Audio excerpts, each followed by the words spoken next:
Supper clubs are deeply ingrained in Wisconsin culture. They play a big role in not just the state's dining scene, but also our social fabric as a community hub. The organization GENYOUth used this concept as a theme for its exclusive Taste of the Draft event to inspire the community to fight against child hunger. Globally recognized chef Andrew Zimmern was among the famous faces at the event. Yes, he was serving up some excellent cuisine, but he's also advocating to end child hunger, an issue he's deeply passionate about. I love being part of the GENYOUth team. They help fight hunger by going to where the need is greatest, which is amongst children in our schools, and putting activation, literal get active activation programs in, and helping to end childhood hunger, which is one of my biggest causes when it comes to the food world. Your role is really to inspire people through your food, but also your energy to care about this issue. Well, it's something that I've been involved in for, almost 30 years. I'm not okay with living in a country where there are hungry children. I don't know why we've accepted the idea that hungry children are just a fact of life. It doesn't have to be. If the federal government isn't going to do it, and if the state governments aren't going to do it, then we have to rely on nonprofits and public-private partnerships to feed kids. So if that's currently what it takes, then the battlefront is on two sides. Side number one, let's get food into the hands of children that need it. That's what we're doing here at Taste of the Draft. That's why I like working with GENYOUth. Side number two is the policy side, where we actually have to change what's going on in America. And I think what's extremely important about this is that if we do that, we wind up helping another group of Americans, and those are the American farmers. We have an opportunity here if we were able to take food from the people who are growing it and or raising it and feeding Americans that need it to solve two problems at the same time. So I think if the policies are handled the right way, I have a pilot program in Zambia. I work with the United Nations World Food Program. We're actually able to make farmers more self-sufficient, actually put money in their pockets, and at the same time solve hunger issues in schools in Zambia. Why can't we do it in America? That's the question.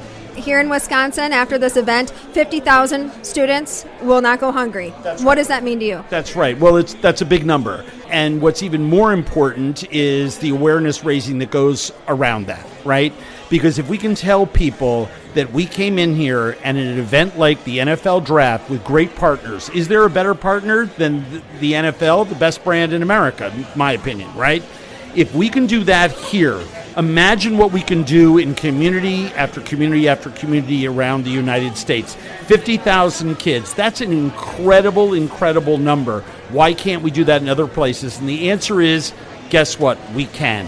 GENYOUth, go to genyouthnow.org. Spread the awareness that there actually is a solution to this problem. What if some of the event goers, how have they responded to your message today? If I have one fault, it's that I have to remember that not everyone is ready for Mr. Serious all the time.